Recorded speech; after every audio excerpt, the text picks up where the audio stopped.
আর এবার নজর রাখবো মারধরে বিজেপি কর্মীর মৃত্যুর অভিযোগ উঠে আসছে। 21 এপ্রিল দাঁতনের বিজেপি প্রার্থীর মিছিলে হামলার অভিযোগ, আর বিজেপির মিছিলে লাঠি রড অস্ত্র দিয়ে হামলার অভিযোগ। আরো বিস্তারিত এই বিষয়ে জানাতে পারবে, কি আপডেট রয়েছে? পঙ্কজ রয়েছে আমার সঙ্গে। পঙ্কজ, দেখো শুনে তুমি জানো, যেখানে ভোট পরবর্তী হিংসা, যেখানে ভোটের মিছিল হয়েছিল, মানে যেখানে বিজেপির প্রার্থী দাঁতন বিধানসভা বিজেপির প্রার্থী প্রচার হয়েছিল, সেখানে প্রচারে যেখানে মিছিলকে আক্রমণ করে বলে অভিযোগ।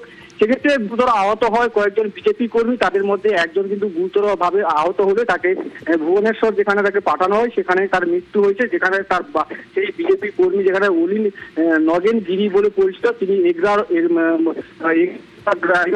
বাসিন্দা, তিনি বিজেপি কর্মী। তিনি কিন্তু যেখানে বাইক নিয়ে ওই মিছিলে গেছিলেন, তার উপরে অতর্কিত ভাবে আক্রমণ চালায় এবং সেখানে গুরুতর আহত হয়। তার চিকিৎসাধীন অবস্থায় তার মৃত্যু হয়। যা নিয়ে সরব হয়েছে বিজেপি কর্মী সমর্থকরা। তারা জানাচ্ছেন যে তৃণমূল কংগ্রেসের আশ্রিত দুষ্কৃতীরা তাদের উপর হামলা চালায় এবং মাথায় চোট লাগে, সেই ক্ষেত্রে তার মৃত্যু হয়েছে। এই নিয়ে যথেষ্ট যেখানে উত্তেজনা সৃষ্টি হয়েছে। যেখানে এই আতলা বস্তিতে যাওয়ার সময়, যেখানে মোহনপুর এলাকার আতলা বস্তিতে তাকে কিন্তু মারধর করা হয়েছে, এমনটা কিন্তু অভিযোগ। তুমি জানো ভালো করে যেখানে যে ওই এলাকায় যেখানে একাধিক বাইক ভাঙচুর করা হয় এবং বিজেপির কর্মীরা আহত হয়, সেক্ষেত্রে অভিযোগ পশ্চিম থানা পুলিশ তাদের 16 জনকে গ্রেপ্তারও করেছিলেন। তার পরিপ্রেক্ষিতে এই গুরুতর আহত হয়েছিল বিজেপির কর্মী, যেখানে এগরার বাসিন্দা নগেন গিরি, তিনি কিন্তু আহত অবস্থায় ছিলেন, চিকিৎসাধীন অবস্থায় তার মৃত্যু হয়। যা নিয়ে কিন্তু এলাকায় সরব হয়েছে বিজেপি কর্মী সমর্থক। বেশ।